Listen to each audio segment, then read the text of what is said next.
నమస్తే. నేను సిరి. ఈ మధ్య కాలంలో చూసుకున్నట్టయితే హైదరాబాద్‌లో అనేక దారుణాలకైతే అంటే క్రైమ్‌కి ఎక్కువ చోటు చేసుకుంటుంది. క్రైమ్స్ చాలా వరకి హైదరాబాద్ నగరంలో జరుగుతున్నాయి. ఈ ఈ మధ్య కాలంలో చూసుకుంటే నిన్న అంటే బోరబండ సమీపంలో ఉంటున్న నరేంద్ర, పద్మ దంపతులు ఎవరైతే ఉన్నారో పద్మ మీద అనుమానంతోని నరేంద్ర అయితే ఆమెను చంపడం జరిగింది. చంపేసి కూడా పోలీస్ స్టేషన్‌లో లొంగిపోవడం జరిగింది. అసలు ఏం జరుగుతుంది? ఎందుకు ఈ అనుమానం అనే జబ్బు నానాటికి పెరిగిపోతుంది? ఎందుకంటే ఇద్దరు చూసినా కూడా చదువుకున్న వాళ్ళే. అయినా కూడా ఈ అనుమానం భూతంతోనైతే భార్యనైతే చంపేశాడు. సో దీనికి సంబంధించి మరిన్ని విషయాలు మనకు తెలియజేయడానికి మనతో పాటు ఉన్నారు ప్రముఖ సోషల్ యాక్టివిస్ట్ కృష్ణకుమారి మేడం గారు. నమస్కారం. మనం ఇప్పుడు చూస్తుంటే అసలు హైదరాబాద్ అనేది చాలా పెద్ద నగరంగా రోజు రోజుకి పెరిగిపోతుంది. అంటే చాలా వరకు ఉద్యోగ అవకాశాలతో పాటు ఇలా క్రైమ్ రేట్ కూడా పెరిగిపోతుంది.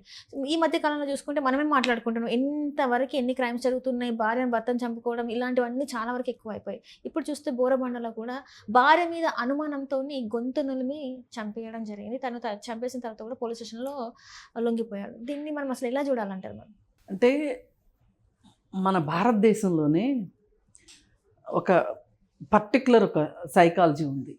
అదేంటి అంటే భార్య అంటే నాకు సర్వ హక్కులు ఉన్నాయి అని ఉండొచ్చు. నేనేమి అది తప్పు అనట్లేదు. ఇద్దరు అలా అనుకుని సర్వ హక్కులు ఉన్నాయి, సర్వ బాధ్యతలు ఉన్నాయి అని అనుకుంటే తప్పు లేదు. కానీ అసలు ఒకవేళ నిజంగా వివాహేతర సంబంధం ఉండటం వల్లనే అనుమానం ఉంది అని అనుకుంటే కూడా మరి భర్తల వివాహేతర సంబంధాలని భార్యలు సపోర్ట్ చేస్తున్నారని నేను అనను. కానీ చూస్తూ అంటే తగాదా పడేవాళ్ళు కొంతమంది ఉన్నారు. తగాదా పడలేక మనం గెలవలేము, గెలిస్తే పరువు పోతుందని, లేకపోతే పిల్లల భవిష్యత్తు గురించి ఇలా రకరకాలుగా ఆలోచించి నోర్లు మూసుకుంటున్న మహిళలు చాలామంది ఉన్నారు. మరి అలా ఉన్నప్పుడు కానీ మళ్ళీ మహిళల విషయంకి వచ్చేసరికి వీళ్ళకి వివాహేతర సంబంధాలు ఉన్నా లేకపోయినా అనుమానం అనేది ఒకటి ఉంది అంటే ఆ అనుమానం పెనుబోతంలాగా అయిపోయి దాన్ని లేకపోయినా ఉన్నదని నమ్మటం, ఉంటే కూడా చేయటం, అంటే ప్రాణాలు తీసేంతగా చేయడం పరిపాటి అయిపోయింది. అంటే ఇప్పుడు ఒకవేళ ఉన్నాయని తెలిస్తే విడాకులు తీసుకొని దూరం ఉండొచ్చు. అదే నేను అదే చెప్పాలనుకుంటున్నా. ఇప్పుడు ఓకే, నీకు ఇవాళ చట్టం కూడా ఒక ప్రొవిజన్ ఇచ్చింది. ఏమనంటే వివాహేతర సంబంధాలు తప్పు కాదు అంటూనే ఒకవేళ వివాహేతర సంబంధం వల్ల మీరు ఫీల్ అయితే, అది క్రూరత్వంగా మీరు భావిస్తే గనక ఆ గ్రౌండ్ మీద మీరు విడాకులకు వెళ్ళొచ్చు, విడాకులు తీసుకోవచ్చు అని ఉంది. ఇది ఆడవాళ్ళకైనా వర్తిస్తుంది, మగవాళ్ళకైనా వర్తిస్తుంది. మరి నువ్వు నిజంగా అంత నమ్మితే ఆమె క్యారెక్టర్ మంచిది కాదు, నీ దృష్టిలో శీలం అంటే ఏంటి అంటే ఆమె నీతో కాకుండా వేరే పరాయి పురుషుడితోటి సన్నిహితంగా ఉంటుంది అనేదే వాస్తవం అయితే నువ్వు అది చూపించి విడాకులు తీసుకోవచ్చు. ఒకవేళ నువ్వేదన్నా అనుమానపడితే కూర్చుని మాట్లాడుకొని అనుమాన నివృత్తి చేసుకోవచ్చు. అంతేగాని చంపేసే హక్కు ఎవరిచ్చారు? ఇది ఆడవాళ్ళు చేసిన తప్పే, మగవాళ్ళు చేసిన తప్పే. కానీ మన దేశంలో వివాహేతర సంబంధాలేమో పురుషులకు ఎక్కువ ఉంటున్నాయి, మహిళలకు ఉంటే ఆ వివాహేతర సంబంధాలను ఆధారంగా చేసుకొని భర్తల్ని చంపే భార్యలైతే చాలా చాలా తక్కువ. కానీ భార్యలకి వివాహేతర సంబంధాలు ఉన్నా లేకపోయినా అనుమానాలు ఎందుకుంటాయి అనే దానికి కొంతమందికి జన్మతహానే ఒక అనుమానం రోగం అనేది ఒకటి ఉంటుంది. భార్య ఎంత నమ్మించాలని చూసినా, ఎంత అతనికి అనుకూలంగా ప్రవర్తించాలని చూసినా నమ్మరు వాళ్ళు.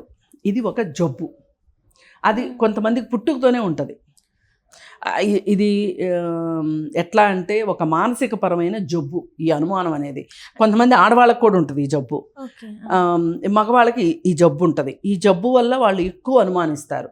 ఇప్పుడు తల్లిదండ్రులను అనుమానించే కొడుకులు కూడా ఉన్నారు. ఏమంటారు అంటే అన్నయ్యకి ఎక్కువ ఆస్తి ఇచ్చేశారు అని చెప్పి సొంత తండ్రిని చంపిన వాళ్ళు ఉన్నారు, కేవలం అనుమానంతో ఎక్కువ పెట్టారు అని. అలాగే వాళ్ళతోటి అసలు సంబంధాలు లేకోకుండా అసలు జీవితాంతం వాళ్ళతోటి మాట్లాడటం మానేసిన కొడుకులు ఉన్నారు, మానేసిన కూతుర్లు ఉన్నారు. ఎక్కువ పెట్టేస్తూ ఎఫెక్షన్ ఉంది వాళ్ళంటే, నేనంటే ప్రేమ లేదు, నేనంటే అభిమానం లేదు, నాకు ఆస్తి తక్కువ ఇచ్చారు. ఇలా అదేంటంటే ఒక పర్సనాలిటీలోనే డిఫరెన్స్ ఉండటం అనమాట. వాళ్ళు పిల్లలను అనుమానిస్తారు, కొంతమంది అయితే కూతుర్లను అనుమానించే తండ్రులు ఉన్నారు, భార్యలనే కాకుండా. అంటే ఆడవాళ్ళు అంటేనే వాళ్ళు అనుమానిస్తారు. అది ఒక రకం. ఇంకొక రకం ఏమవుతుందంటే ఈ మధ్యకాలంలో ఎక్కువ వివాహేతర సంబంధాల గురించి ఈ సోషల్ మీడియా వచ్చిన తర్వాత ఈ వివాహేతర సంబంధాలు కాన్సెప్ట్ తోటి కొన్ని ప్రోగ్రామ్స్, జోకులు, సినిమాల్లో వివాహేతర సంబంధాల గురించి జోకులు, ఇవన్నీ మనుషుల్ని వాళ్ళ స్థాయిని, మానసిక స్థాయిని కిందకి తీసుకెళ్తాయి. ఇది సాంస్కృతిక పరంగా చేసే ఒక రకమైన అపకారం అన్నమాట. సాంస్కృతిక దాడి అంటారు దీన్ని. మనుషుల మీద అలా అనుమానపడేలాగా, ప్రవర్తించేలాగా చుట్టూ వాతావరణ పరిస్థితులు అలా ఉంటాయి. అలా కూడా కాకుండా కొంతమంది వాళ్ళ పెరిగే క్రమంలో వాళ్ళ చుట్టాల్లో ఎవరో వివాహేతర సంబంధాలు ఉన్న ఆడవాళ్ళని చూస్తారు. వాళ్ళు చూసి మనకి సమాజంలో ఏంటి అంటే ఆడవాళ్ళు అంటే ఒక భర్తకే కట్టుబడి ఉండాలి అని అనుకుంటారు. వివాహేతర సంబంధాలు ఆడవాళ్ళకు ఉండటాన్ని సహించరు. అది డైరెక్ట్గా శీలానికి అంటగట్టేస్తారు. ఇప్పుడు 10 మందితోటి సంబంధాలు ఉన్న మగవాడిని అయితే వాడికి శీలం లేదు అని ఎక్కడా మాట్లాడరు. శీలము అనేది కేవలం ఆడవాళ్ళకే అనుకునే ఒక పరిస్థితుల్లో ఇప్పటికీ ఇలా అనుకుంటారు. అయితే అది అయిపోయిన తర్వాత ఇంక నెక్స్ట్ ఏంటంటే మనము మద్యపానం తీసుకుంటున్నారు, పెరిగింది, బాగా పెరిగింది. ఇప్పుడు మీరు చూసుకుంటే కనుక గత 10 ఏళ్ల నుంచి ఇప్పటికీ సమాజంలో మద్యపానం వినియోగం బాగా పెరిగింది. అంటే బడ్జెట్ చూస్తేనే తెలిసిపోతుంది. మద్యపానం వల్ల ఆదాయం ఎక్కువ వస్తుంది అంటే ఎక్కువ మంది తాగుతున్నారని అర్థం, అంతకంటే వేరే ఏమి లేదు. ఇది మద్యపానం వల్ల ఏమవుతుంది అంటే అది వాళ్ళ మానసిక పరమైన వాళ్ళకి కొన్ని అవలక్షణాలు వచ్చేలాగా చేస్తుంది. కొంతమందికి ఏంటంటే బ్లాక్ హోల్స్ అంటారు. వాళ్ళకి కాసేపు అసలు ఏమి జరుగుతుందో చుట్టూ ఏమీ తెలియదు.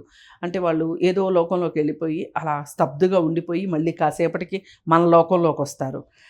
ఈ సైకోసిస్ డెవలప్ అవుతుంది, సైకలాజికల్గా సైకోసిస్ వచ్చేస్తుంది వాళ్ళకి ఈ మద్యపానం వల్ల వస్తుంది, గాంజా వల్ల వస్తుంది. దాన్ని గాంజా సైకోసిస్ అంటారు. మద్యపానం వల్ల వస్తే లిక్కర్ సైకోసిస్ అంటారు. ఈ సైకోసిస్ వచ్చినప్పుడు వాళ్ళల్లో ఒక హింసాత్మకమైన ధోరణి పెరుగుతుంది, వాళ్ళల్లో అనుమానాస్పదమైన మనస్తత్వం పెరుగుతుంది. దాంతో వాళ్ళు అనుమానపడతారనమాట. పాపం నిజంగా కొంతమంది ఆడవాళ్ళని చూస్తే ఎంత బాధ అనిపిస్తుందంటే అస్సలు వాళ్ళకి పైగా భార్యలు వాళ్ళకంటే ఎక్కువ సంపాదిస్తున్నారు అనుకోండి, భార్యల గురించి చుట్టుపక్కల వాళ్ళు మంచిగా మాట్లాడుతున్నారు అనుకోండి, అప్పుడు కూడా అసూయ వచ్చే అవకాశం ఉంటుంది. ఇప్పుడు భార్యల్ని కొంతమందిని డైరెక్ట్గా భర్తలు అనేస్తుంటారు. ఈ జబ్బున్న వాళ్ళు, నీకు ప్రమోషన్లు ఎలా వచ్చినాయో నాకు తెలుసు, నువ్వు కష్టపడితే రాలేదు, నాకు రాని ప్రమోషన్ నీకెలా వస్తుంది, ఇలా మాట్లాడుతూ ఉంటారు. ఈ మాటలతోటి చంపటం అనేది, హింసించటము అనేది ఒక రకంగా కొంతమంది మహిళల్ని చూస్తే, నా దగ్గరికి ఫ్యామిలీ కౌన్సిలింగ్కి వస్తారు కదా, చూస్తే నాకేమనిపిస్తుంది అంటే అమ్మ అసలు ఇలాంటి భర్త ఎందుకు, నువ్వు విడాకులు తీసేసుకో అనాలనిపిస్తుంది. కానీ మనం అలా చెప్పకూడదు. వాళ్ళు అడగాలి, ఇప్పుడు నేనేం చెయ్యాలి, నేను విడాకులు తీసుకోవటం కరెక్టేనా కాదా అని అడుగుతారు మన కొంతమంది. అప్పుడు కూడా మనం ఏం చెప్పాలంటే వాళ్ళకి విడాకులు తీసుకుంటే వచ్చే లాభం, తీసుకున్నందువల్ల వచ్చే ఇబ్బందులు, ఆ ప్రెషరు, పరిస్థితులు ఎలా ఉంటాయి, మీరు దీన్ని బ్యాలెన్స్ చేసుకోగలము అనుకుంటే తీసుకోండి అని చెప్పాల్సి వస్తుంది. నిజంగా విడాకులు తీసేసుకుంటే ఇట్లాంటి భర్తల ముందు కనీసం ప్రాణాలన్నా, బతికుంటే బల్సాకు తినొచ్చు అంటారు కదా, అట్లా ప్రాణాలన్నా కాపాడుకోవచ్చు. మొన్న యూపీలో అనుకుంటా ఒక 17 ఏళ్ల అమ్మాయిని ఒక 17 ఏళ్ల అబ్బాయి చంపేశాడు. అందంగా ఉందని చంపేశాడు. 17 ఏళ్ల అమ్మాయిని 17 ఏళ్ల అబ్బాయి. టీనేజర్స్ కూడా ఎంత క్రూరంగా ఆలోచిస్తున్నారో చూడండి. భార్య అందంగా ఉందని, భార్య తెలివైందని, భార్యకి ఉద్యోగం ప్రమోషన్లు ఎక్కువ వస్తున్నాయని ఇలా రకరకాలు అందరూ మంచిగా అనుకుంటున్నారు భార్యనేని. పైగా పిల్లలతోటి కూడా ఇలాగే వ్యవహరిస్తే ఆ పిల్లలు తండ్రితోటి కన్నా తల్లితోటి ఎక్కువ అనుబంధాన్ని కొనసాగిస్తారు. అది కూడా తట్టుకోలేరు వీళ్ళు. తట్టుకోలేక పిల్లల్ని మాయ చేసేసింది, పిల్లల్ని తన వైపు తిప్పేసుకుంది, ఇలా రకరకాలు మాట్లాడతారనమాట. ఇవన్నీ ఏ భార్యలైనా సరే ఒకటి గుర్తుపెట్టుకోవాలి, ఇది ఏ 40 ఏళ్ళప్పుడు 45 ఏళ్ళప్పుడు మిడిల్ ఏజ్ క్రైసిస్లో భాగంగా వస్తేనేమో అప్పుడు ఒక రకంగా ఆలోచించాలి. పెళ్ళైన వెంటనే కూడా వీళ్ళ రంగులు తెలిసిపోతుంటాయి కొంతమంది. వాళ్ళకి అనుమానం జబ్బు ఉంది అంటే మటుకు అది జీవితంలో వాళ్ళు మానుకోరు, ఏదో సందర్భంలో రిపీట్ అవుతూనే ఉంటుంది. అందుకని మంచిగా మర్యాదగా ఇట్లాంటిదా ఈ అనుమానించేదానికి సంబంధించి కొన్ని ఆధారాలు సంపాదించుకొని విడాకులు తీసుకోవటం చాలా ఉత్తమం. అంటే ఇక్కడ వీళ్ళ కేసులో చూసుకున్నట్టయితే వీళ్ళ కేసులో పిల్లలు ఉన్నారు. అంటే ఇవాళ హఠాత్తుగా అనుమానం రాదు, ఇది అతని క్యారెక్టర్లోనే ఉండాలి. లేదు పోనీ మనం రెండో వైపు కూడా ఆలోచిద్దాం. ఇప్పుడు ఈమె నిజంగానే వివాహేతర సంబంధాలు కొనసాగించినంత మాత్రాన ఆమెకి క్యారెక్టర్ లేదని నేనైతే అనను, కొనసాగించింది అనుకుందాం.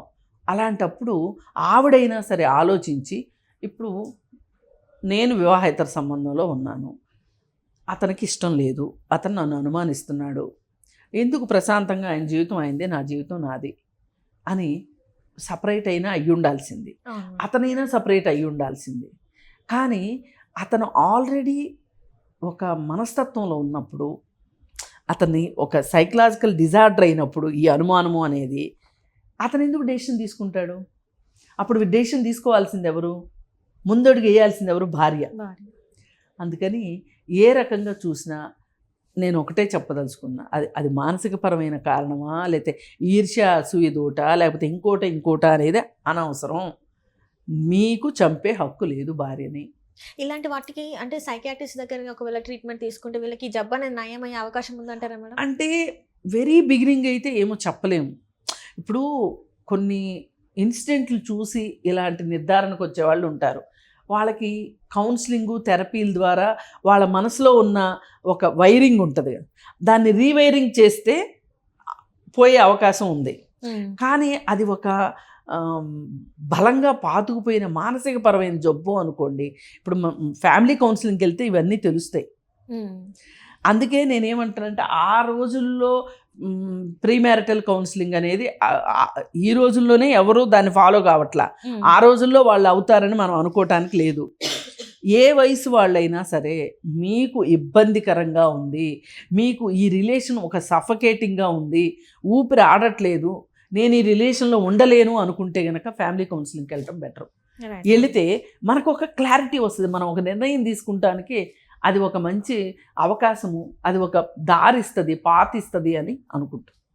Right thank you so much. Thank you.